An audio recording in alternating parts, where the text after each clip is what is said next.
Gone wide. I said please stay the night right here with me. Lay me down on the floor. You were silent, lock the door. I can't believe somehow I went my whole life without your name on my lips, without my heart on the line. Now that I'm in it, I could spend every night without any other place until I die. I think I'm addicted to your hands on my hips. I think it's the first time that I know what I need.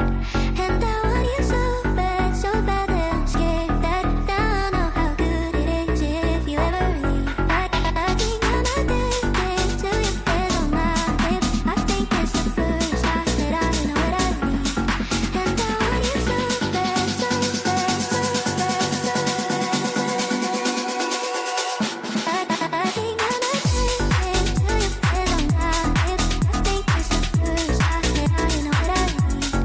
And I want you so bad that I'm scared that I know how good it is if you ever leave. I think I'm What's going on, everybody? Happy Monday. Welcome to the Betting News Network. Hope you guys enjoyed the shows we had earlier today. We are right here on your afternoon BETSPRESSO. That is Vsauce. That's Danny Burke. My name's Sweatpants Jesus. Stoked to have you guys here. Finish off your Monday. Just another Manic Monday out there across all the platforms. You're watching this on YouTube, on Twitch, or on X, wherever you guys are kicking in with us. We appreciate you for finishing off your Monday right here on the network. Boys, you're so nice to each other right now. You're being so nice to each other. You've been so nice to each other since yesterday. Excited to hear you both yell at each other a tiny bit when we get into good, bad, and ugly today. But B, I saw Danny earlier. How you doing, Big Dog? Doing fantastic, man. Victory Monday. Unfortunately, I know that just me and SPJ are celebrating this week, but it was a good week, man. It was a good weekend. We had some good games, and I enjoyed myself. The stuff that's also top 3 in the East. Just shout out to JB and kids averaging 30 points. So, like I said, good weekend for me, and I'll see you in 2 weeks, Danny. Oh, Drink crazy. too much because I got him. oh, yeah, Yes. I pulled I got it. it, I got Damn it. See, the Bears lose, and then I do what V did. You know, I can't even say what I was gonna say now. I just blew it. My goodness. Trust me, you gotta just push That's through great. it. Because if that happened to me every single time, I wouldn't say nothing. That was the one time I manually pressed it for myself too, and I blew it. All right. Well, bad start. Yeah, carrying over from the game yesterday. I was gonna say, V's not as aggressive as he could be, just because he knows, that game kind of came down a little bit closer than maybe it should have. He sees the legitimacy in this up and coming Bears team. I was texting you guys. I'm like, I'm getting lonely in here. I feel like it's not even a rivalry. He's not saying anything. He must be a little worried, and he was very cordial about it. And I do think we came away, us three, from that game all thinking the same thing. And I know we'll dive into it more. At the end of the day, I'm proud of how the Bears fought. It sucks it came down to a terrible throw on the last play. I wish they would have done a different play call. The play call was actually executed well outside of Caleb. The look was there, and we can get into that. But look, like V said, I mean, in 2 weeks, assuming the Bears beat the Browns, TBD on the Packers-Broncos, again, that game is going to be fascinating. But that game realistically will be for the division between the Bears and Packers at Soldier Field. And man, that's going to be nuts. Yeah, I couldn't agree more, man. It's been real. And honestly, it sucked it came down to that, but you guys fought hard that second half of a completely different team. And I think there's something to be said about a team that can come out of the locker room looking completely different, right? Whether that's on the coach, whether it's on the players, the captains, whatever it is, they looked completely different on both sides of the ball. Defensively, I do think there are still some issues there.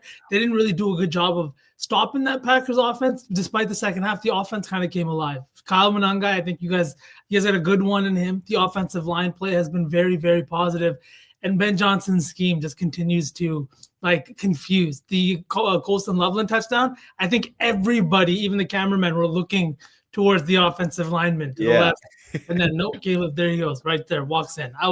That play was nuts. I watched that 6 times over because I'm like, where does Loveland even come from this? And he just snuck from the opposite side. He went through the offensive line. I've never seen a crossing blocking tight end release his block and then go weave through the offensive line. Crossing underneath the defense is one thing, but through the offensive line was crazy. It was an incredible day. Congrats to both you guys. I said this, and I actually I didn't jokingly, I posted this on the timeline that I was very impressed with Caleb Williams yesterday. And I've been kind of a Caleb hater since he got drafted. And he has impressed me a lot this season. I think that a lot of that goes with the developmental abilities of what Ben Johnson's brought to the table to this offense, and the stability and the advanced just way that he's able to speak with Caleb and also bring out his elite traits. It's unfortunate that the game had to end on a play like that. We talked about it. It actually came out today. I don't know if you guys saw this or not. I didn't have time to send it to you before we got started. But the play, like you guys both described, was just he was late. And that's what Ben Johnson actually said in a radio interview, where he was late. The play was open. If he would have thrown it, like you said, V, astutely when we were talking about this as it happened, that if he was on time, probably a touchdown. But great play by was it the safety or linebacker? Safety, he just safety. He sees it develop and he gets all the way to the other side of the field. I think it was Baldy that had the end zone angle to it, and you see the ground that's covered. And again, that doesn't get covered if the throw's not underthrown just a little bit. But again, Danny, it's better to learn mistakes at 9-3 than it is to be doing this at like 4-5, or you know what I mean? They've played well, and this is the kind of thing that's going to come up later. And like hopefully he'll learn from this mistake instead of making it again. Yeah, and kind of just again, while we're already diving into it, kind of my synopsis of this game is obviously the response in the second half, as we know, was tremendous. The defense, you're right, V. I mean, it's been evident that that's been the glaring issue for them. Now, they lead the league in turnover differential, and they got one against Jordan Love, which someone tweeted about this. It's like, it's not that Jordan Love throws a lot of picks. It's the interceptions he throws are just ridiculous. And that was one of them. I don't know what happened there. That was the only good thing CJ Gardner-Johnson did. He was an absolute liability out there, as was Brisker. And honestly, Jalen Johnson did not have a good game either. Kyler Gordon got injured during warmups. That would have been a huge piece to have out there. I'm sure Jordan Love still would have had a really solid game, but the Bears secondary had one of their worst performances of the year. I figured when we wrote up about it, I said Josh Jacobs over his rushing yards with V, and it took a little bit, but he finally got there. And it was boosted because of that awful tackling job on the toss-up play. And V was like, I was about to throw up. And dude, I couldn't believe it either. I'm like, why the hell are they doing that play? And then we see four guys going. My buddies and I are like, let's go. And then somehow he evades that, runs for 22 yards. Absolute bailout by the Bears' inability to tackle was that play call. I still think even if they get that, they get the field goal, comes down to Sketchy Santos, whether or not he makes it. And then Sketchy Santos. Yeah, and then realistically, the Packers probably still have the edge. But Caleb was tremendous in the second half. I mean, that throw to Duvernay, granted, Micah probably got held on that play, but it was still a great throw. The Cole Kmet one was outstanding to evade all that pressure. I can't believe he didn't get sacked. Lofted it beautifully. The Zacchaeus touchdown with Micah Parsons chasing him, incredible. I can't believe that didn't get picked, but great all around. And the Luther Burden one floating it over the defender as well was great. The first half, it's weird. Like Caleb plays so much better when he has this sense of urgency to where it makes you question why they don't get that going right out of the gates almost. Again, there's still a lot to work with him and for him to adapt in Ben Johnson's system, third coach in not only 2 years, but like you knew the switch was going to flip in the second half. Why can't that get going in the first half? There's probably a lot of reasons for it, but it is frustrating to witness that. Like you said, a running back duo is good. Took a little bit to get there. I thought they should have done a QB sneak with Caleb Williams' body and athleticism. If not, go with Monangai, go with Swift. The Packers D-line was pretty gassed at that point. I think we could admit, V. And I think you can live with yourself if you don't get that based on how the game had transpired, as opposed to allowing your most scrutinized player to make a mistake like that. Again, the play was there. Don't get me wrong, but it stinks that it came down to that bad throw by Caleb. He played pretty much perfect all throughout the rest of the game, or the rest of the second half. Monangai's got to pick up that third down, obviously takes pressure off. SPJ, you and I were talking about that as well.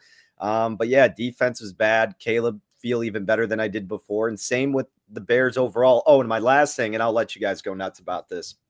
One of the things I was going to rant about, why is everyone trying to make this Matt LaFleur and Ben Johnson handshake such a big thing? It actually wasn't that bad. It was fine. Standard handshake. They didn't say anything with it. Yeah. Okay, it's done. It didn't like blindly look the other way. Like they're trying to force that so much. It was a fine handshake. There was nothing wrong about it. That's my They piece. made You it guys, look like they bumped shoulders or something. Come on, they don't know each other. What do you want them to do? Like sit there and like have pleasantries? They don't know each other. Come on. Well, and also I mean, I know a lot of the coaches are friendly with each other because of either working with each other in previous iterations Right. or knowing just families and shit like that. But it's okay to also be just like, yeah, good game. Okay, see you later. Like they got to build something, Jay Dizzle. You're right. I will say I texted you this and we talked about this, and then we can jump in. We're going to play the good, the bad, the ugly. We've kind of already started talking about, what we saw in week 14, but we're going to play our favorite new game of good, bad, and the ugly. But on that play you're talking about, I think that the reason why Ben Johnson called that call on that fourth down play was because of what happened on the third down. Monungai looked like he was going to pretty easily get that first down. They were humming offensively. I thought that drive, they were moving the football pretty well. I'm sure V was starting to get really nervous as they were moving into the red zone. That play for him not to get that first down and get stonewalled on that and just stuffed like that, I think just caused Ben Johnson to take a second and pause and not. I think he probably already had decided we're getting the first down on this play. Then I'm going to call this, and then I'm going to call this, and we're going to score, and then it's going to be, and then we get to decide the 2-point conversion. Yeah, could be. That play, not getting the first down, caused him to go, oh, okay, I got to go win the game right now, and like that was one of those. I felt like that was the move, right?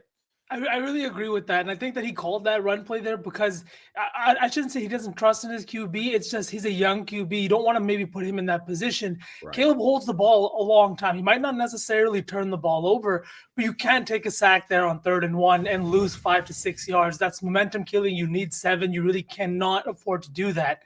Now you're in a position where what do you do? So you run the ball. And unfortunately, a big play was made by a defensive line that really wasn't doing the best job at stopping short yardage situations. And it sucks that came down to that.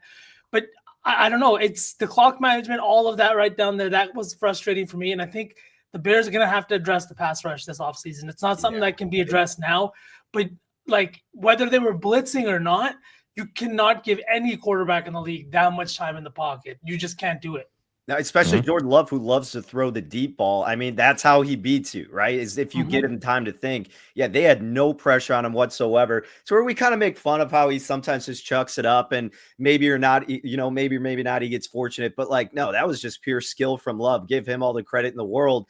But yeah, the Bears looked pathetic. There was no pressure on him whatsoever. He had all day to decide what the hell he wanted to do. So LaFleur called a good game.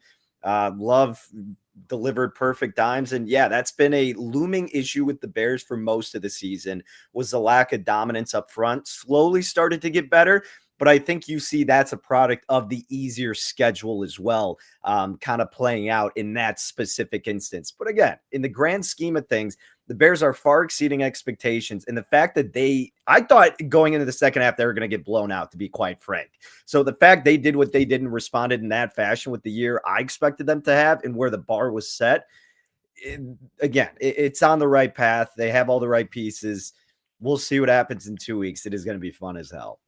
Yeah, it's definitely one of those games you can, and as you said, I can't remember if it was when we were chatting before the show started earlier or not. Like, you don't really buy into moral victories, but like I would, if I was a Bears fan specifically, I would walk away from that game feeling good about my team going forward, regardless of what happens over the next few weeks. Can I say one more thing really quick? From the Packers perspective, what is like a negative you take away from that game where you're kind of feeling bad about something that happened? Like, what are you walking away going, man, we might be screwed in this department, or something that like drove you nuts? Right up front, Devontae Wyatt. He's been huge for us at points this year. You saw, I think he missed the Cowboys game. We got ran all over. We gave up 40 points to a Cowboys team that really, I don't think is that good outside of their offense. That's going to be a big point of contention. I don't think he's coming back this year, and it's unfortunate to see him go down. It's nice that the wide receivers are finally getting healthy, but I think it's that front seven. Like, I'm not going to be here one of the guys that sits up here and says Micah is not a good or run defender. He's been fantastic. But right up the middle, that nose tackle position, Devontae Wyatt was doing a great job. And I don't think anybody noticed until he left the lineup. And now it's kind of become a glaring thing we had to release I forget his name right now, but we had to release a receiver. We signed somebody off the Giants practice squad. We'll see what comes from it. But in the playoffs, you know how important it is to stop the run, especially late in games when you need to kind of put some points on the board, or maybe you're down a few points or something like that. So I think that's going to be a big point. And we saw it yesterday. Manan guy was just straight hammering them right up front. Those are the guys, the big plugs that you forget about until they're not there. And then you're like, wow, why are we getting 5 to 6 yards? Why are we giving up 5 to 6 yards a clip? And it's like, oh yeah, that big 300-pounder in there is just not there. They don't get as much love, especially not the household name ones like the Chris Jones and, those guys. We're going to talk about one of them tonight. Actually, Jalen Carter is going to be missing for the Eagles. We'll see if that has anything to do with what the Chargers are able to do on the ground as well. All right. Well, we kind of started jumping into it, but chat, let us know. What were your goods? What were your bads? And who were your uglies of NFL Week 14? DB, lead us off with your good. Who was your good this week? So I have to start with an honorable mention of the New Orleans Saints because they came through for me in my Survivor contest, eliminated a majority of the pool. So they're my honorable mention from a personal standpoint. Sorry, Sook. Sook's literally like watching, and now he's not watching anymore. My bad, brother. My actual good, though, and who the hell thought I'd be saying this? The good is the Minnesota Vikings. 9, baby, coming through. This was my best bet of NFL Week 14. Used it as a staff play, which, by the way, crushed it from us this past week. So if you're not checking it out, make sure you do, because the picks are doing tremendously well, and so did the Minnesota Vikings. I love them in the spot against Washington. They're 32nd in dropback EPA, susceptible all over the place defensively. Figured everybody's going to be riding the high of the Commanders keeping it close against one of the best defenses in the NFL. Well, I liked them when Mariota was starting, and then they decided it was going to be Jaden Daniels. I wrote about this. Metrically, Mariota's been the better quarterback as opposed to Jaden Daniels this season. It's pretty evident, and that was evident in the game. And then I know Mariota also didn't play well, but part of why I also liked it, Minnesota's defense still pretty sturdy, and they do have home field advantage. And this was your absolute back against the wall. We have to look somewhat competent and kind of just not look like a complete disaster type of game. It was an outstanding spot for Minnesota, so they get my credit this week. You did what you needed to do and then some. So good on the Minnesota Vikings for now having an excuse to keep 9 out there even longer. 9. Yeah, I gotta agree. They played well. The run game was there. He finally connected on some of those passes with Jordan Addison that he's been missing for the last few weeks. It was nice to see. Unfortunately, we didn't get that Jay Jettis touchdown that we wanted, but I mean, he fed the tight ends, right? Josh Oliver with 2 touchdowns, of course. Like I mean, that makes sense. Hawk too. Speaking of tight ends, this is an honorary ugly. Zach Ertz, man. Just unfortunate injury. And what a great, from everything I know about and read about Zach Ertz, he's just the consummate professional. He's been awesome in that locker room, just an awesome dude, apparently. So unfortunate to see him get hurt like that. And I think that might be curtains on his career because he's already 35 or 36. And that's going to be a long recovery after seeing what happened to his knee. So GG's Zach Ertz. Yeah, unfortunate. So, but for real. The Vikings were good. The Vikings were good. 9. All right, Sauce Man. What's your good? I'm going to have to go with the fucking Houston Texans. Unfortunately, SPJ, I know that's some music to your ears as a ticket holder of them to win the division, but this Texans pass rush has been formidable, boys. I don't know what else to say than just look at the last 3 teams these guys have played. The Chiefs last night. It was, I think, the Bills a few weeks ago. And then it was the Bengals offense. No, it was the Colts offense. They have been fantastic. The treacherous twins is what I call Will Anderson Jr. and Danielle Hunter. They have been terrorizing opposing quarterbacks. They are the only 2, maybe not now, but the only 2 guys on the same team that have combined for more than 100 pressures. They have more than 20 sacks between the 2 of them. And literally they are in on every play. If they are not causing havoc, they are causing the double teams to get to opposing QBs. We saw it last night. Mahomes was uncomfortable the entire time. This is just an offense that has been doing the least, and it lost them some games earlier. But I think maybe somebody said this, I think it was on the announcers yesterday, that Stroud got to see them from the sidelines for a few weeks and how good this defense is. And that if he just does the bare minimum, Right. they'll win some games. If he just doesn't turn the ball over, they will win some games. And that's exactly what he's done. They didn't look fantastic. They scored 20 points last night. And I think 3 of them came because Andy Reid literally gave it to. So 7 of them came because Andy Reid's like, here you go. You can have this. Have But this that field was position. insane to me. I just think this defense has been fantastic on all spots. You see that pass breakup on the Tyquan Thornton touchdown last night? Like, what a huge fucking play on an amazing ball, an amazing catch, and at the very last second, they get back there. Derek Stingley Jr. has been an all-pro this year. I love everything about this Texans team, and I think that they really could win the division here with the way it's kind of working out, SPJ. Yeah, somebody with a almost 4-1 ticket for them to win the division. They're now plus 150. Colts obviously losing Daniel Jones, and the way that they've fallen to grace has been unfortunate for them, but beneficial for my Texans ticket and for the Texans going down the stretch, because this team, like you said, I'd much rather want to play the Jacksonville Jaguars in comparison to wanting to play the Houston Texans. Now, I know the Jags obviously still are putting a lot together. It looks like that Trevor Lawrence is turning a corner under Liam Cohen, and that defense is also pretty good too. But this Texans defense is just so nasty. So if they get a home game come January, look out, man. The Houston Texans are the 2018 Chicago Bears. Outstanding defense, bare minimum offense. They're going to be tough to play and probably lose their first playoff game. Maybe not as in devastating fashion as a double doink, but that's who they remind me of. Is CJ Stroud just does enough to not lose you the game, let the defense take care of the rest. He made a couple plays. A situation too where in that one game that they play in the postseason, I mean, you don't want anyone to get hurt, but that's exactly the game of football. It's a tough fought game, and it's not an opponent that you want in week 1 of the postseason, despite maybe it being an easier opponent. You don't want to see these two guys right before you make it into the playoffs or in the playoffs. CJ Stroud was fine yesterday, but he made I said this earlier, he made the plays in the big moments, the big third downs, the big chunk plays that they needed, especially early, and then the third downs more later in the game for them to win. And that's winning football. If you have a complementary and elite defense, which was interesting to see the Chiefs not do that on the other side, which we'll talk about them in a little bit. All right, I'll close this out with my good. The Dolphins, guys. The Fins, baby. Winners of 4 in a row, 5 of their last 6 games, still in the playoff hunt. We were having chopped fin soup to start the season, man. We were having Dolphins for dinner. We thought this team was cooked. We thought Mike McDaniels was going to get fired to start off the season. And they have looked awesome the last 4 weeks. Devon Achane is playing at all-pro level at the running back position, the offensive player of the month in the AFC last month, and he followed it up with another fantastic performance against the Jets. That was against the Jets, but I don't know, man. I don't think this team's going to end up making the playoffs, but to watch them actually play really good complementary football over the last 4 weeks, offensively, obviously moving it through on the ground and how tough they've been to stop the run, but their defense has also been very good too. Their secondary looks really dialed in right now. This is a tough team, man. And Tua finally won in the cold.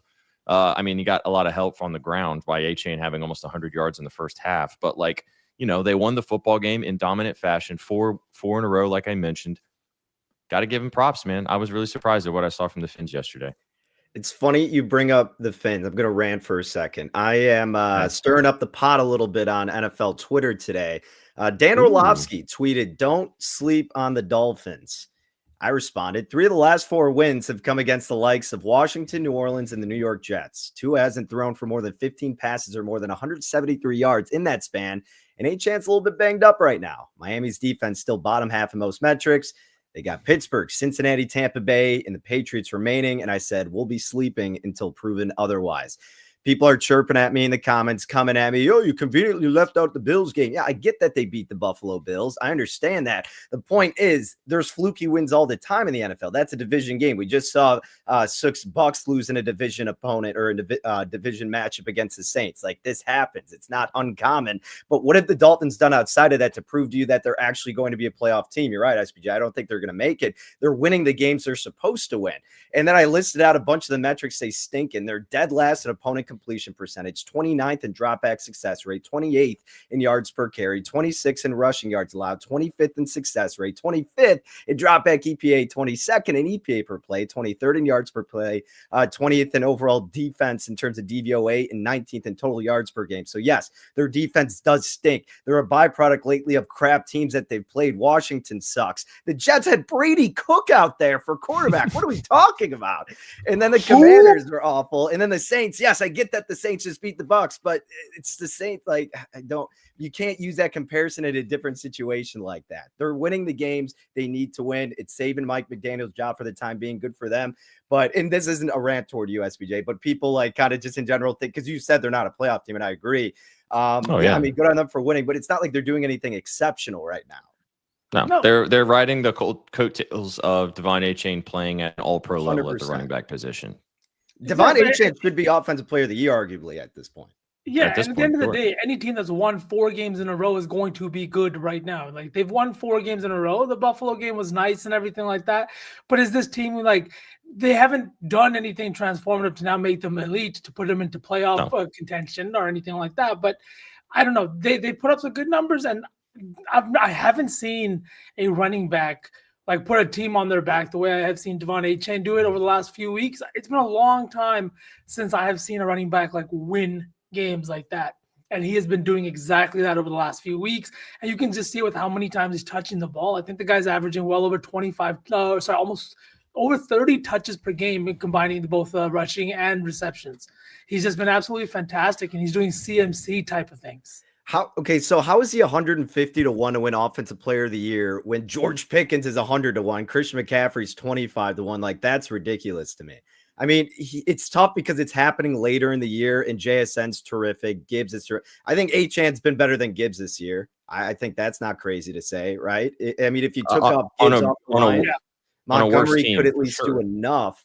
If you take off Achane, they got nobody right now. Jonathan Taylor may not finish with like the best numbers either. If this offense is not going to, put him in the red zone or put him in a position to succeed. If he's just going to face like 7-8 man boxes for the rest of the year, he's not really going to have a good time. Mm-hmm.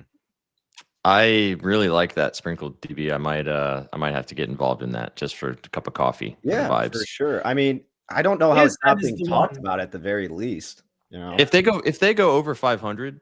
They have a tough schedule down the stretch, like you just mentioned. They've played cupcakes over the last 3 weeks. They got the job done, and they've done a good job. But the Steelers on Sunday Night Football is going to be a massive game. Steelers' run defense is terrible. If Achane he's apparently healthy, he's going to be fine. He just kind of bruised his ribs a little bit. It's looking like he's going to play this weekend. If he has another 110, 150-yard game or something on the ground, which he has been doing, I mean, who knows? Maybe the odds change. Then they play the Bengals on Thursday Night Football. Another big game of a team that needs to win, but the Bengals defense, terrible, stopping the run.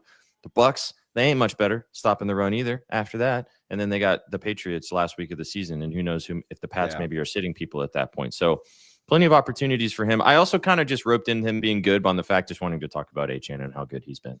He's terrific. Yeah. Before we move on, Puka, how good is that guy, man? Oh, man. Both his fucking touchdowns last week or this week. The catch last week with the one hand, and just like everything he does is just absolutely fucking amazing. And he's tracking to have a top 5 fucking wide receiver season of all time. That would mean Matt Stafford has thrown for 3 of the top 5 receiving seasons of all time. What? I agree with you. I mean, I think it should be like head-to-head between JSN and Puka right now. I think, but the odds aren't reflecting. I think there's value in Puka at 25 to 1 as well. But yeah, 100%. I mean, the odds obviously aren't indicative of what's actually going to transpire, because a lot of the odds are set by the liability these books have.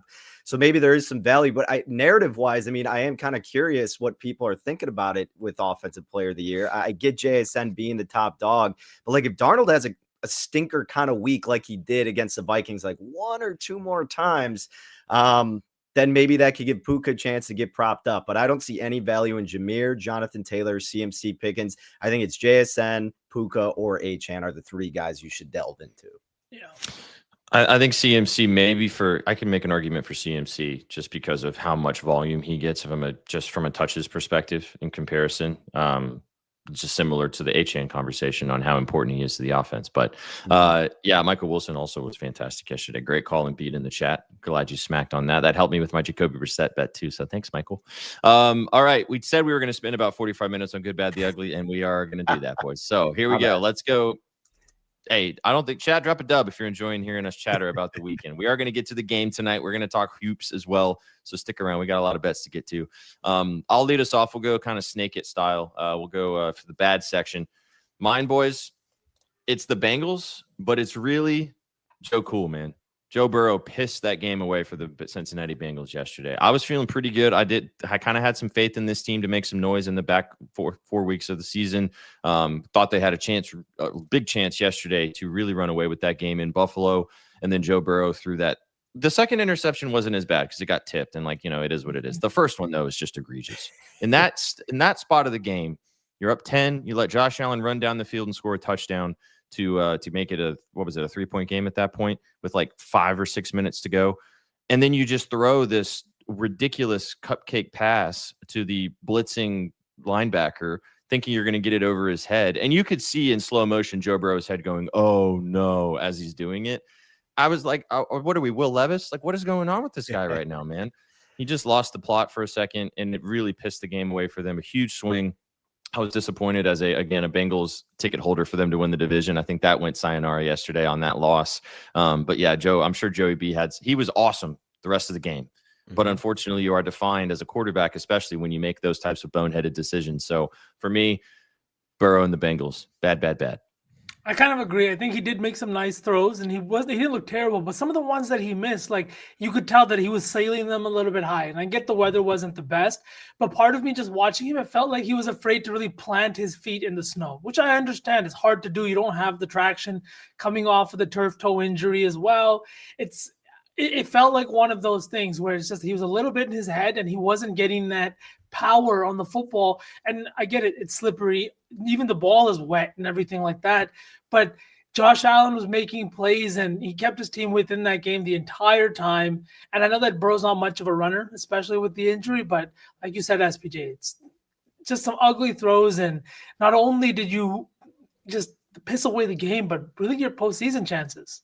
Yeah, and as bad as Burrow was, I mean, that's as great as Josh Allen was. You're right, V. I mean, this dude did everything he could to keep the team on his back, and that's in spite of James Cook almost selling that game on 2 different occasions. It's ridiculous. That fumble was egregious, dude. Yeah, and I was sitting there with the Bills -5.5 ticket, and I can't bitch about that game because realistically, the Bills even coming back was great.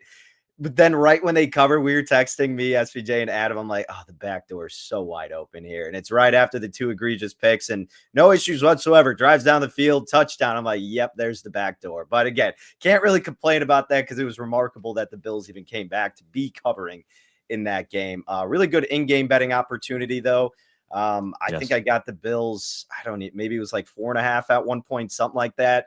Because a little bit of just having the hubris from my pick on Buffalo and that I still like my handicap before, but also because of how bad the Cincinnati defense is. And but I agree with you. That was really bad from Joe Burrow. One of the worst throws we've seen. Chewy, the short answers to this isn't even a conversation. That throw from Burrow was egregiously bad. That gave me PTSDs from watching Will Levis play football last season, the entire season. And like he did that about 6 times last year. Just one throw that is just like a back-breaking game changer. And you don't expect that from Joe Burrow in a big situation like that. That throw from Caleb was, it ended the game, but like that was there. He just underthrew it a little bit.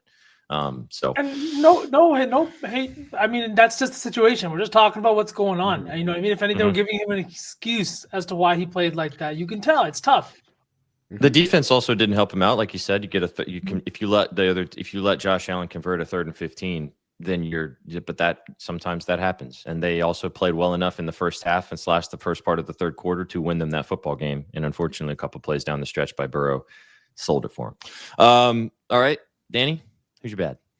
All right, my bad. The Indianapolis Colts. You gave up 36 points to Trevor Lawrence and the Jags, which isn't even the worst part about it. It's just bad because, you lost Daniel Jones and now you lost the season. You trotted him out there when he was already a little bit banged up.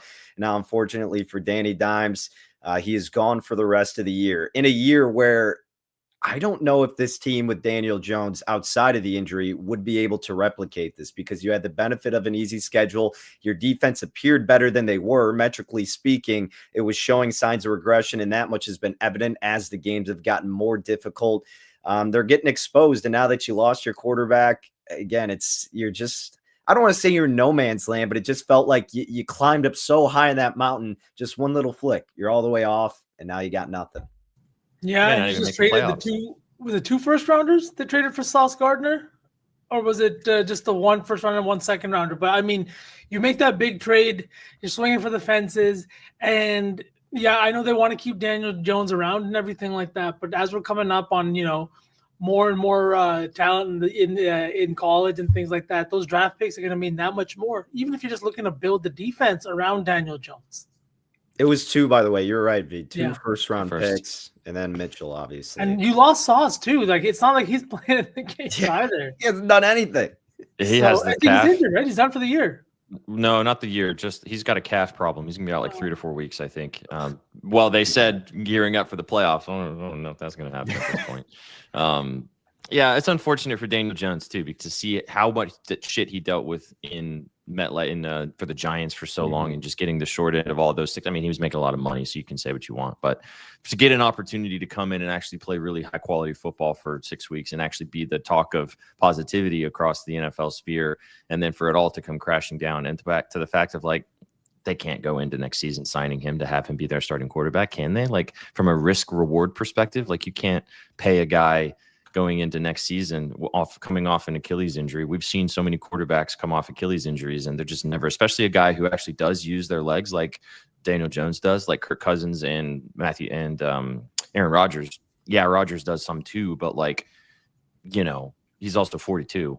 Daniel Jones is still late 20s, or even early 30s. So yeah, unfortunate. It's a good pick. It's really going to be, I'm not so sad because, fuck the Colts, but like, it's sad to see the Colts go crashing and burning, especially everybody's early season darling as well.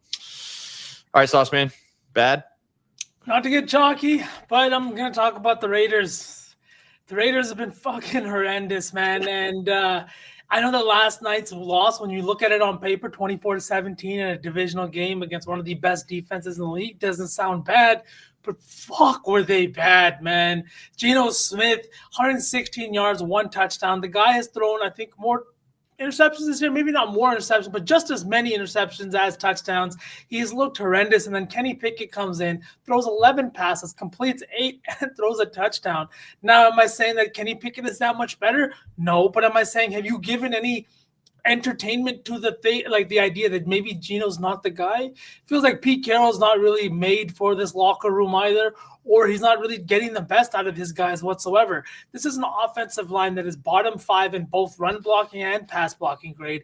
Not only have they not given Geno Smith time in the pocket, but they used a top 10 pick on a running back for him to average less than 4 yards per carry this year. He cannot get from outside of the line of scrimmage. Any yards he does get, I commemorate him, because he is fighting for his fucking life back there. He is a pass-catching back, a dual threat, and you have a guy like Brock Bowers on your team. The team is just so bad. The offense is bad. The coaching decision is even worse. And now you're looking at everything they did in the offseason like a big fucking wash. Like, the offensive line has gotten significantly worse. And the reason I point to this is because it's not a lot of changes have not been made. They didn't lose a lot of guys, just like the Bears. Last year, their offensive line was really bad. And I know they made some changes, but when you have a coach that knows what he's doing, that can scheme up good blocking schemes, and makes a world of a fucking difference. And Ben Johnson has done that for this Bears team, and Pete Carroll has done the opposite. They have regressed from a middle-of-the-pack offensive line to the worst in the league, and it's because of the coaching change. You cannot change my mind. And I don't know if you can fire him after 1 year. I thought hiring him was the most absurd thing in the first place. People rumored about that for the Bears. I'm like, what the hell are you talking about? This guy was just failing, had the dumbest Super Bowl decision in the history of the NFL, and he's almost 80 years old or something. Like, I don't care that he's still healthy out there. Good for him, but that doesn't mean he should be coaching a football team because he takes his shirt off with DK Metcalf and can run around there. The dude stinks as a coach right now, and you're right. That much is evident with the Raiders. And by the way, yeah, go ahead. Go ahead, finish. I was gonna rant about the end of the game thing, but I want to. You guys, no, please. I want to hear about that. No. Hang on. Are you done ranting about the Raiders, Sauce Man? I was just gonna say, last thing is Chip Kelly has like calling plays that are not installed in the offense, and the head coach doesn't know. Like, are we being so for real right now? In week 11, we make that decision to let him go. Come on, that's it. All right. Well, since we're already talking about this game, and I know Danny has thoughts on this too. My ugly for the week is you crybaby bettors out there. You little old crybabies getting on the timeline. And I'm not just talking about Portnoy. I'm talking about a lot of people that are a little bit more substantially invested in the sports gambling industry that have more legitimacy than David Portnoy. What are we doing? Why are we yelling about this particular situation? Yeah, okay, fine. You lost your bet on a field goal that made no sense. Okay, that's fine. That happens all the fucking time. All the time this happens. And people are saying that it should be investigated and it should be looked at and the NFL's rigged. And we've had worse beats than that one, to be very honest with you guys. I didn't have any money on the game, so maybe I don't have as passionate of a feeling about it. But my issue is the fact of it's turning into, if you're gambling on sports, if somebody gets injured, if there's something happens that goes against your bet, you immediately just start blaming and saying that everything's rigged. How about you own the fuck up and realize that you put some money down on a sport and then things happen or they don't happen in comparison to what you might think happened? Because that's how predicting the future works. It's so stupid to see this across the entire gambling space. It's so unfortunate. And that's why, like, I love what we do here at Betting News, but like, there's so many different places out there that spew that type of content. And the problem with that is that it makes other people feel like it's okay to spew that type of content, which sports betting is one of those things. You are predicting the future. As soon as you invest your money, that money is gone until it comes back to you. If you want to invest in something else that you feel a little bit more solid about, there's plenty of other things you can go invest in. But to get on the timeline and complain about it and then get other people involved, which I'll tee it up to you, Danny, because I know we all want to talk about this, of people that actually have legitimacy in the space and legitimacy in the gambling world, getting them to say that this needs to be investigated. Like, come on with that shit, man. Yeah, and it's like people who complain about, just you would say like casual people on Twitter, whoever else, like saying this needs to be investigated, FBI this, FBI that. It's ridiculous. It was, believe it or not, from Pete Carroll, the right football play. Again, you do whatever you need to in order to give yourself whatever slim margin of chance to win the game that you can have. I wasn't watching that. I didn't have money on it either. I was rooting for the Broncos outright for the survivor play, but nothing with the spread. So I'm watching that going, well, yeah, that makes sense. I was just sitting there going, man, I hope they don't get the onside kick. I mean, yeah, 5 seconds, it's realistically like damn near impossible for that to occur, but it's still the right play. So you should be more mad at the Denver Broncos side for allowing the Raiders to march down the field and for the guy getting the penalty than you should for Pete Carroll doing what he is supposed to do as a football coach to give your team any type of opportunity to win the game. And then people freaking out about that, not understanding it or realizing it, like respected people in this space who just couldn't believe it. Like, no, you've watched football long enough to know that that was the correct play. Just because your bet doesn't hit doesn't mean it was the incorrect play. You could call the bad beat. Sure, it's tough, but that's football at the end of the day. You have to be able to own up to it. You can bitch and moan about it and complain. That's fine. We all do that. But when you actually say it with sincerity to where you think it's rigged because of that decision, you don't understand how this sport works, and you're salty and you're bitter and you need to figure it out. Yeah, like, dude, you said it, Danny. You have to give your team any slight chance of anything happening. You have to make the onside kick. The opposing team has to recover said onside kick. Anything can happen. A player can fumble the ball. The ball can end up in your own end zone. I just think that you're 100% right. That was the right football move. You have to do that. And anyone complaining about it is honestly just corny. And the other thing that pisses me off about Portnoy, I'm going to fucking say it, is you getting on there and then like saying things like wishing death upon people or someone should be murdered is making all of us that enjoy betting on sports look fucking terrible. It has the same energy as people that DM athletes saying you sold my fucking parlay, you owe me this much money, or I had this much writing on you. It's the exact same energy. Those guys are not here to give a fuck about our bets or how we read a game. They're not there to give a fuck about how announcers have called a game or how they have predicted a game. They are there to play said game, and that's it. To anything else is corny, and it makes us all look like a bunch of guys or a bunch of degenerates that just like to bet on sports and scream at athletes. When in actuality, 98% of us are people that enjoy the fucking sport and just like to sweat shit out while we do. This is, and again, we can probably spend a long time talking about this, but this is why I love what we do here. And we obviously have our chat, and we all have our friendly moments of bitching and moaning about stuff that doesn't go your way, like you said, Danny. And I'm sure, chat, a lot of you guys out there sit with your friends and have your group chats where you bitch and moan about your bets that don't go your way, or even your fantasy team that doesn't perform, or your player, or your team in general, or whatever. But like, at the end of the day, the reason why we like betting on these things is because we love sports and we love covering them. We love talking about them, and we love getting involved with conversations with our friends about the pros and the cons of the actual sport itself.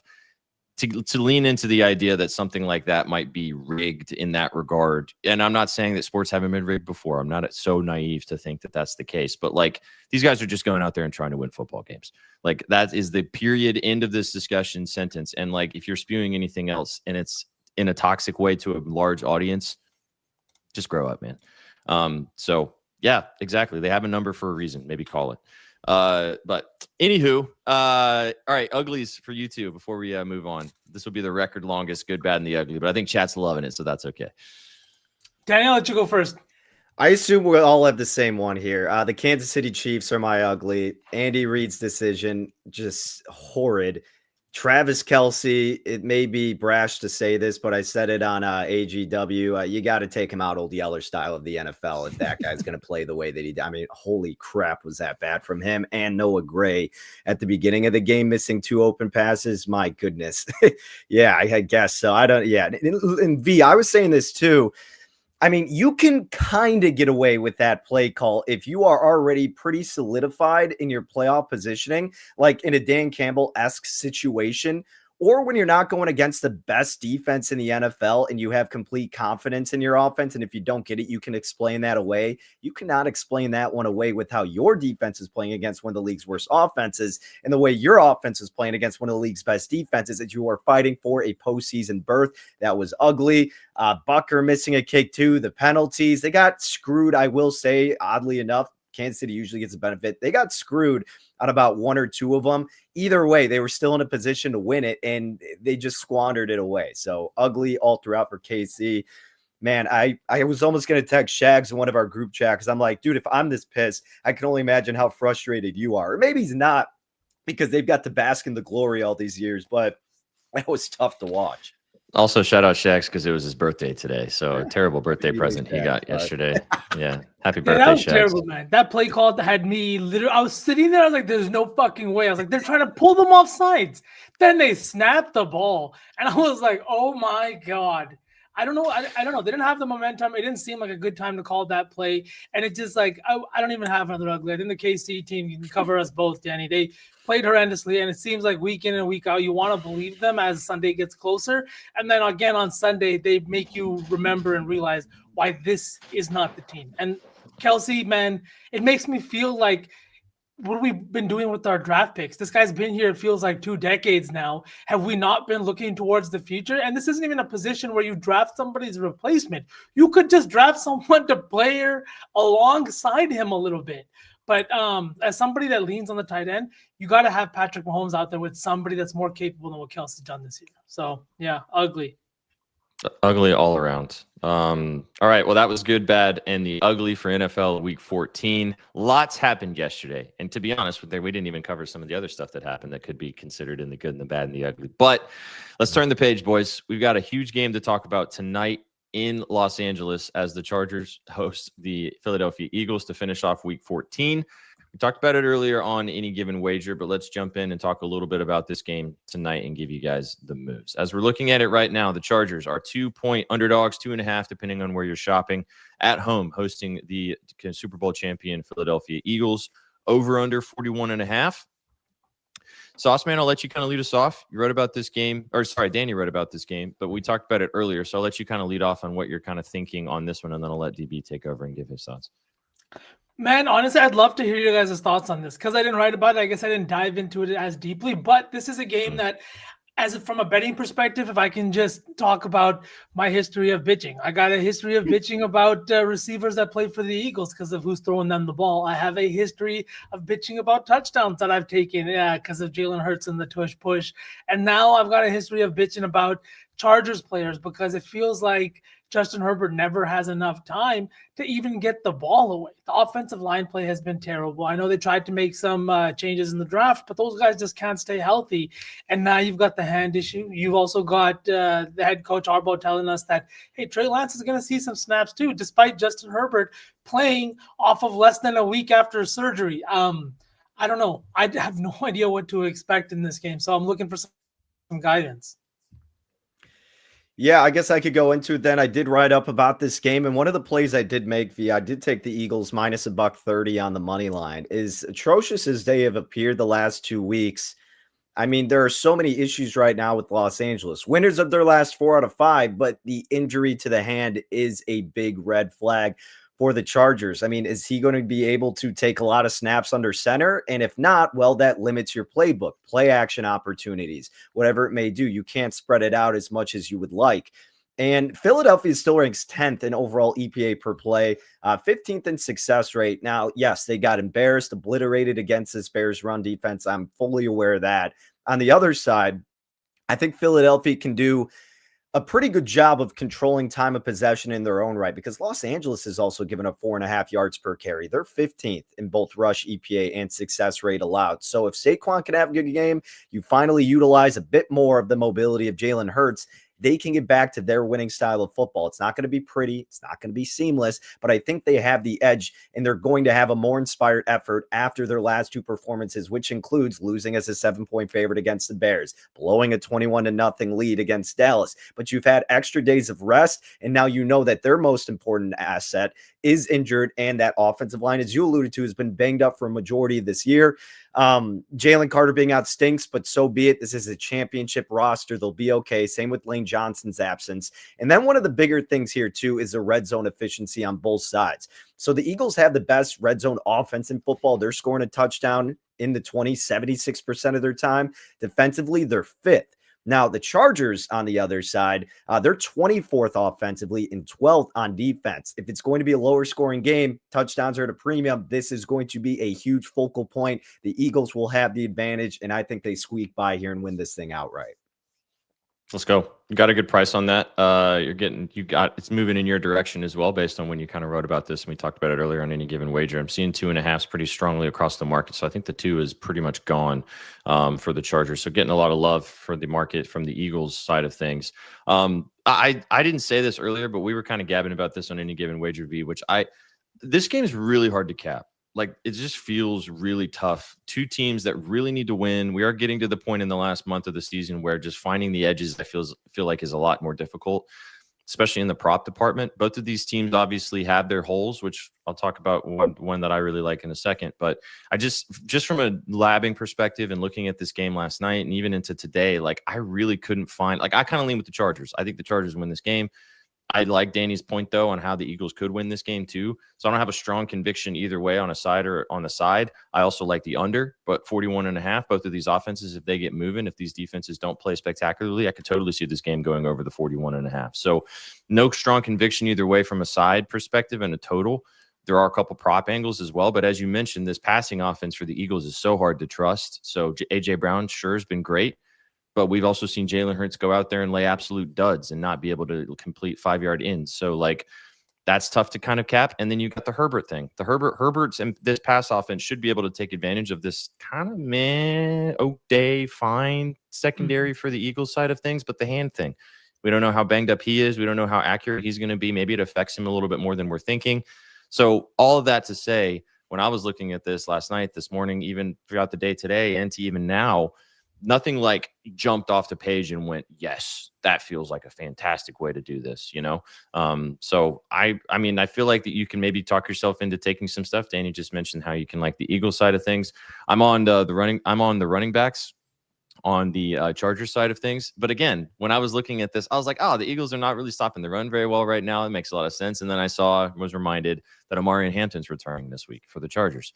So that throws a wrench in the plan of what I was trying to take on Kamani Vidal. However, I went ahead and took it anyways. Give me Kamani Vidal over 41.5 rushing and receiving yards. I just like the lower number in comparison to him at Hampton. I said this earlier. I don't think that they're just going to totally put Vidal on the bench. He's been too good for this team when Hampton was out. Hampton's been out for 6 weeks. He's probably going to be sucking wind a little bit even when he does get out there on a substantial drive or something. So I have a feeling Harbaugh's going to lean on both backs. I like Vidal at the lower number of 41.5 rushing and receiving.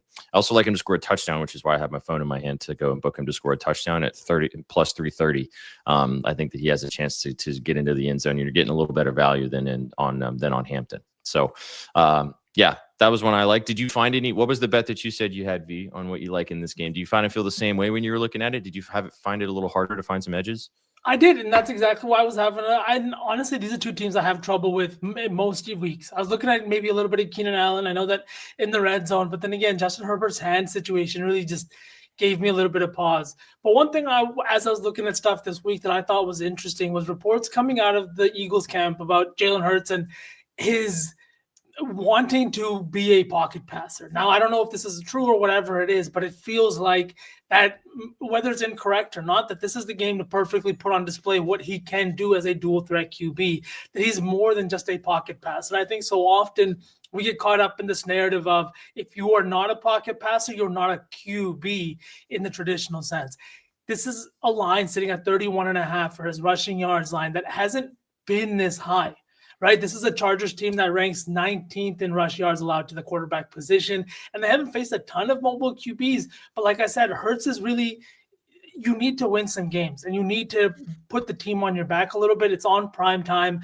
You are out in Los Angeles. It just feels like the perfect spot for him to kind of remind people that, hey, yes, everyone loves to talk shit about me, but I win games is what I'm going to do. I also think the 31.5 line is kind of indicative of what books think too, that they think he's going to be getting out of the pocket a little bit, maybe having to get after it.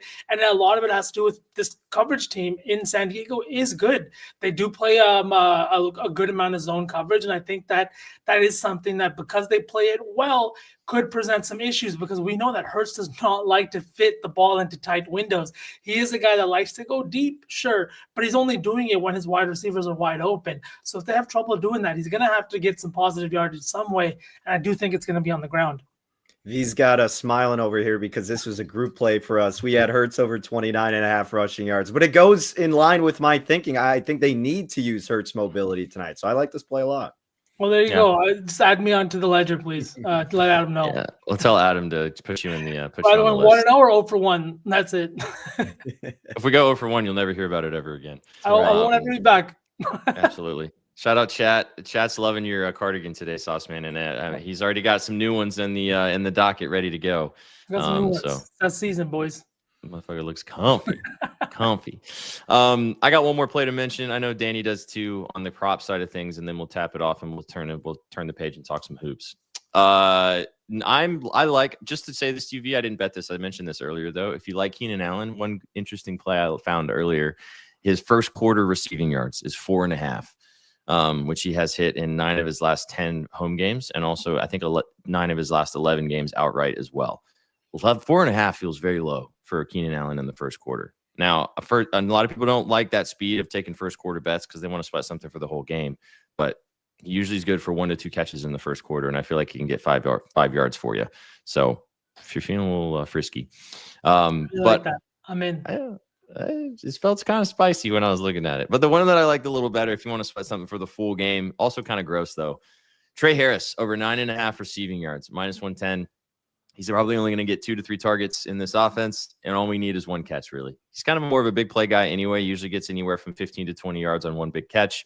I like the ladder. If you want to take it at 9.5 for a straight bet like I did, you can also ladder it up to 15 or 20. If you want to get real crazy too, you could take the 2 catches. That's +130. He's had 2 catches in 5 of his last 6 games. Now, he usually only has 2 catches. So the line is 1.5, and it's set accordingly at plus money for that reason, because he usually has 2. But it's plus money if you want to go that way. But I like the yards a little better. I think you can get 10 plus. I actually saw you pitch this on AGW earlier today, SPJ. I looked into it. He's seen a good, an increase in snap share over the last couple of weeks on the field for over 50% of the snaps. And this is a good matchup for him too, because he's going to see a Dory Jackson just because of whoever else is on that team. And Jackson's been getting cooked this year. Sucks. So, I mean, as a former As a former Tennessee Titans, Adoree Jackson watcher and hater, I can tell you that he sucks. Terrible. Yeah. I think So- SPJ is about to sweep his plays tonight. You guys know why? Because he didn't use a primetime trend to back any of them, baby. Hey, all right now. Man, you know how hard I'll give you a primetime trend just to piss you No, off. don't ruin it. No, just this is a primetime trend that I pitched last time when the Eagles played on Monday Night Football. That Jalen Hurts has scored a touchdown on Monday Night Football in like 7 straight games, and then he didn't score last time against the Packers. So plus money for Jalen Hurts to score a touchdown if you want to go that way. But no, I do actually like your plays a lot. We were talking about it earlier. I like the Vidal assessment, and again, what SPJ did. I don't know if you mentioned it in your synopsis of the play for this show, but earlier, and what a lot of people need to do, kind of read between the lines, dig deeper than just the numbers.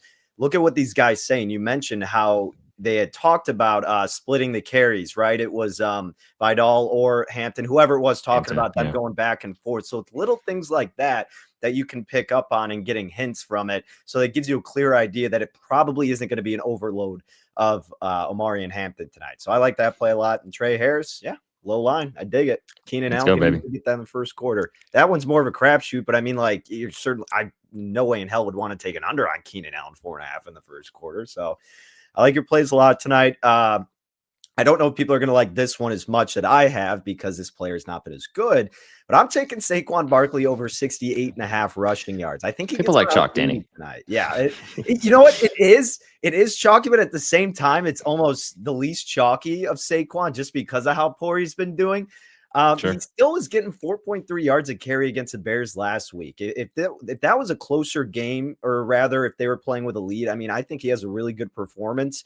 The Chargers run defense, pretty leaky, 4.5 yards per carry they're giving up. Like I mentioned earlier, 15th in both rush EPA and success rate allowed. I think they play with a lead. I think they go back to what they do best, and that's utilizing not only Hurts mobility, but Saquon Barkley. It was evident the regression was going to come following 2,000 yards. That's happened. This is a good wake-up call with the extra rest as well. And against a vulnerable Chargers run defense, last week, Genti only 36 rushing yards. So be it. The Raiders have one of the worst offensive lines.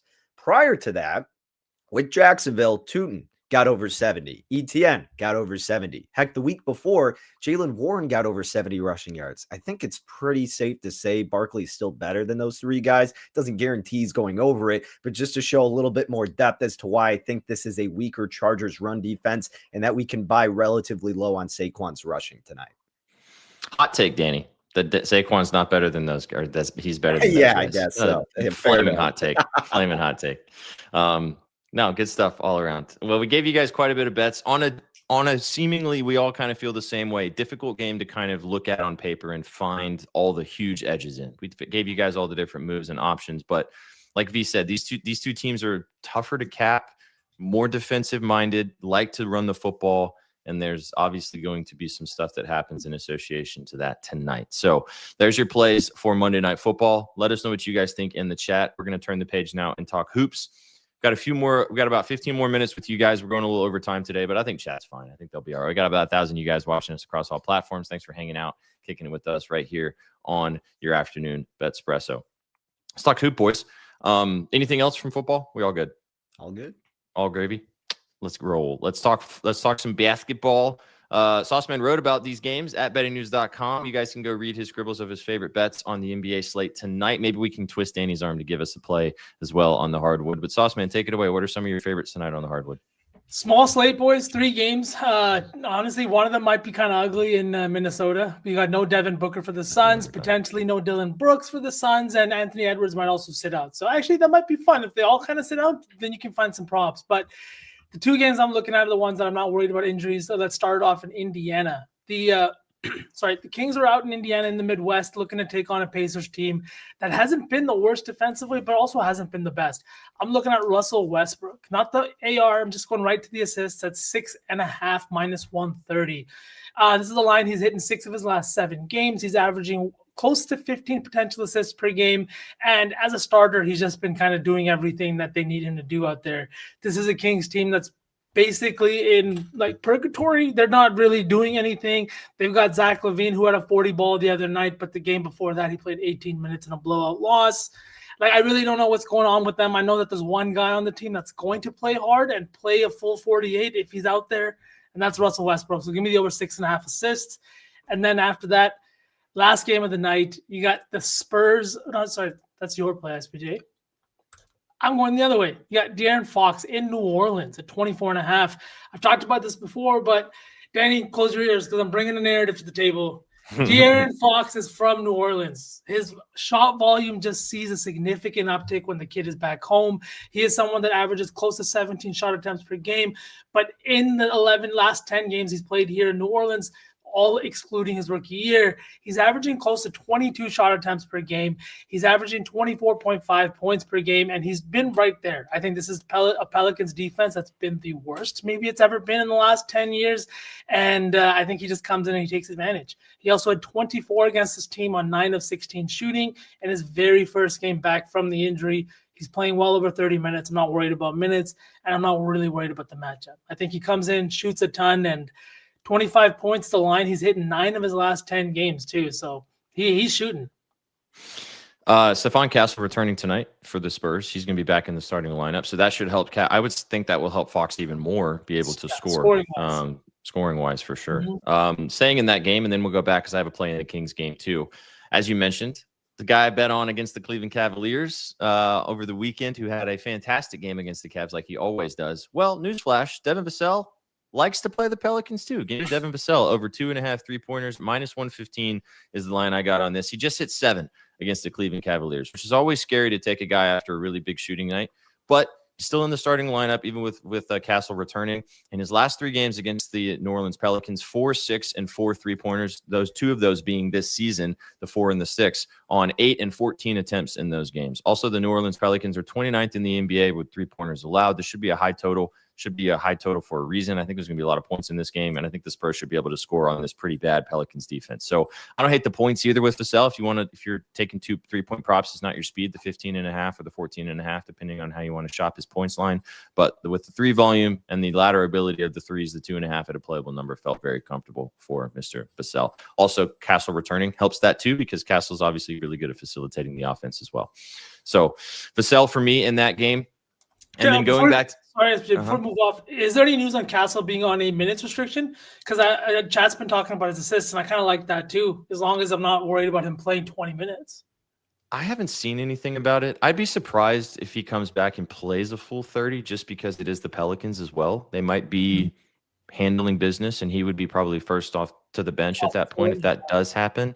But I haven't seen any specific news and if they're going to particularly minute cap him, because his RA looks nice at 9.5, because I was looking at Castle because of how successful he was before the injury, and also had good games against this Pelicans team to start the season before he got hurt. But yeah, I didn't find anything specifically. It's kind of hard to want to take him first game back. Danny, did you find anything about? I know you didn't look at the NBA too deeply today, but yeah, the only play that I kind of liked, again, someone said in the comments, the slate was pretty horrendous in my viewpoint of it, at least from my handicapping.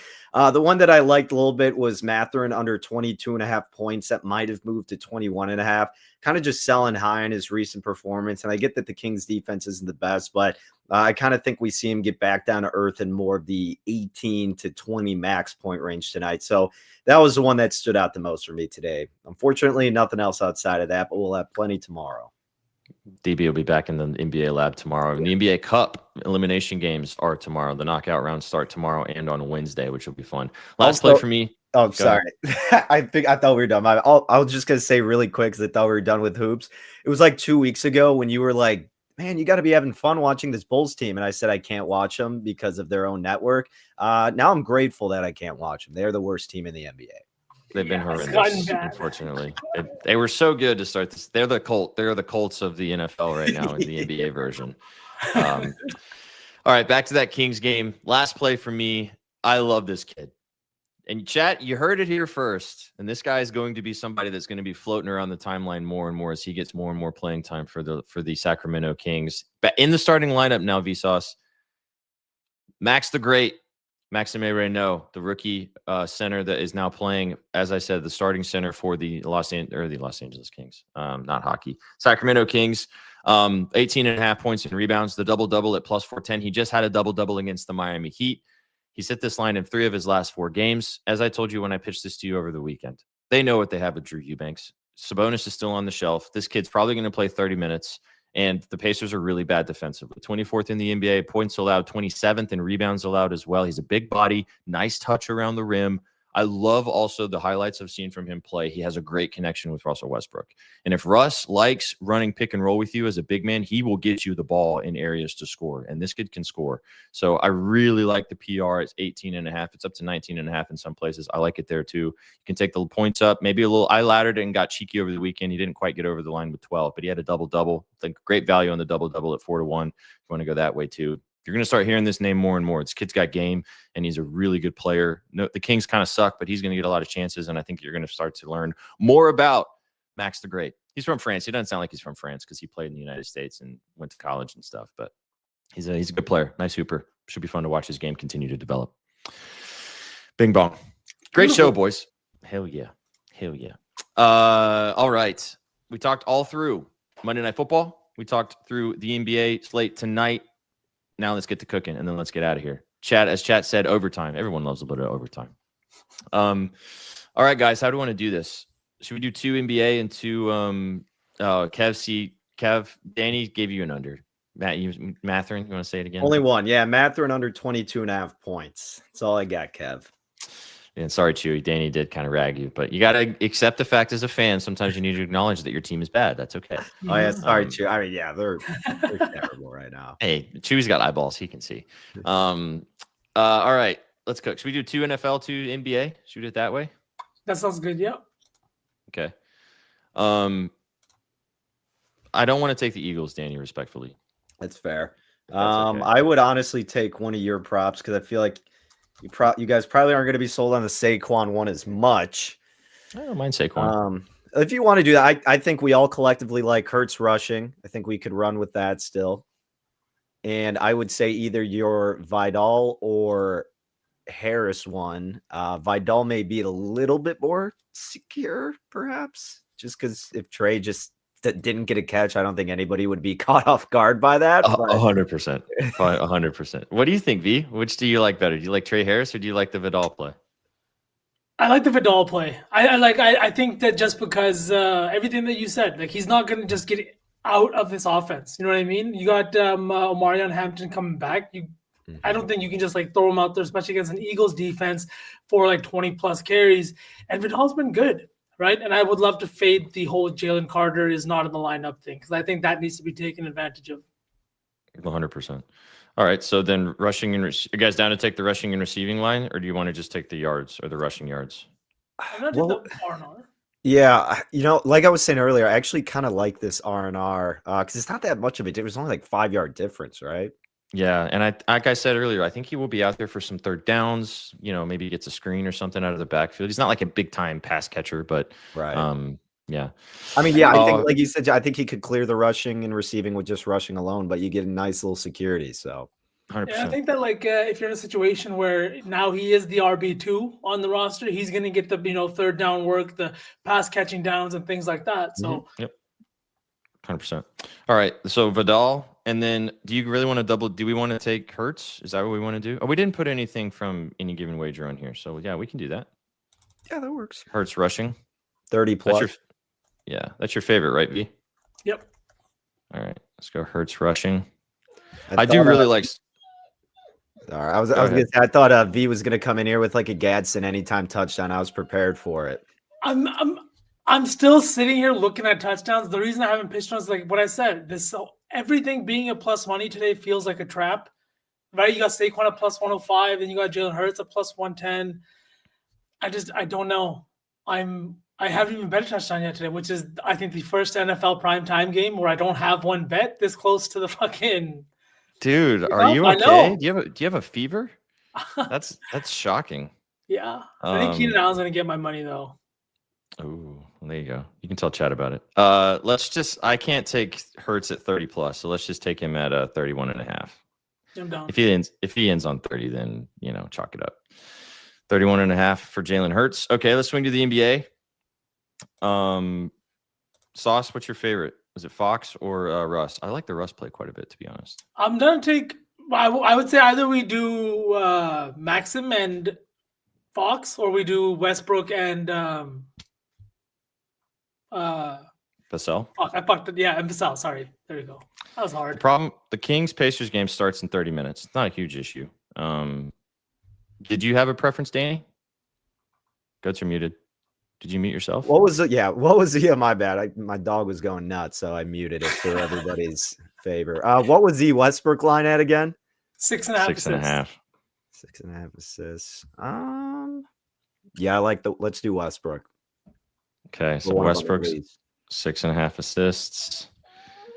And cap it off Devin Vassell. Poor Mona. Yeah, she's getting anxious now. She's like, you're talking crap. She's a bathroom break. She's like, it's only 1 hour, Danny. Yeah, she's waiting for food. It's 6 o'clock Central's or go time. She always prematurely starts whining at like 5. I think we can all understand to be hungry and like want to tell something about it. Sauce, it's up to 7.5. Is that okay? What's 7 plus at? Can you do that? Or I mean, that'd obviously be 6.5. But like, it's minus 250. What the fuck happened to this line? I think it's because Schroeder got ruled out, and I think that was what maybe did you in. You're sharp. Out of curiosity, you probably can't do like assists and rebounds combined in a parlay, I would imagine. No, we can. You can do it. I'm curious, what is that number at? Because the Pacers have not been a good rebounding team either this year. Shuey likes the triple double, so if it's like 14 and a half. Yeah, I wouldn't hate that. Nailed it. Yeah. Should we do that? You good with that, Sauce? Yep. Okay. Russ, 14 and a half. And then Vassell, 3 threes. Or do you guys want to take just the 15 points? I'm down to the 3 threes. The Pelicans are giving up a ton of wide open shots. They're a bottom 5 perimeter defense. Like, teams are shooting more threes because of how open they are from the perimeter. Yeah. You cool for that, Danny? Mm-hmm. Works with me. Sell 3 threes. All right. Those 4 legs is not telling me how much it is. Why are you not giving me this information? Oh, something locked. Oh, somebody's not playing. Hang on. Let me make sure all these guys are playing. Maybe it's the Ross line. That's plus 1,000.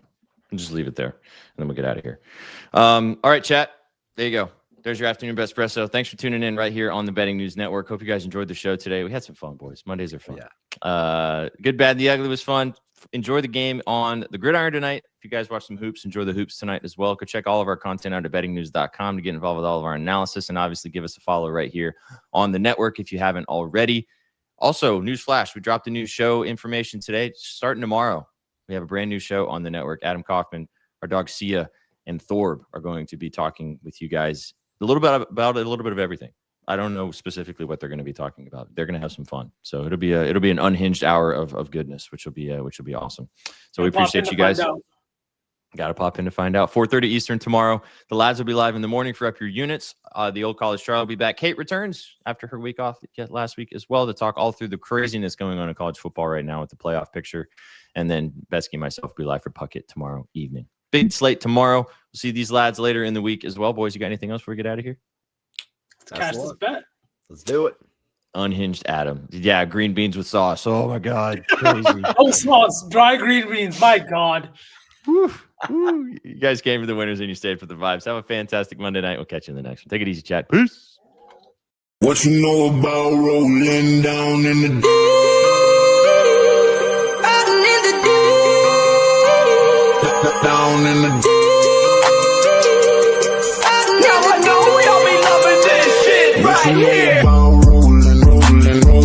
What you gonna do? Rolling. What you gonna do? Down in the rolling. What you gonna do?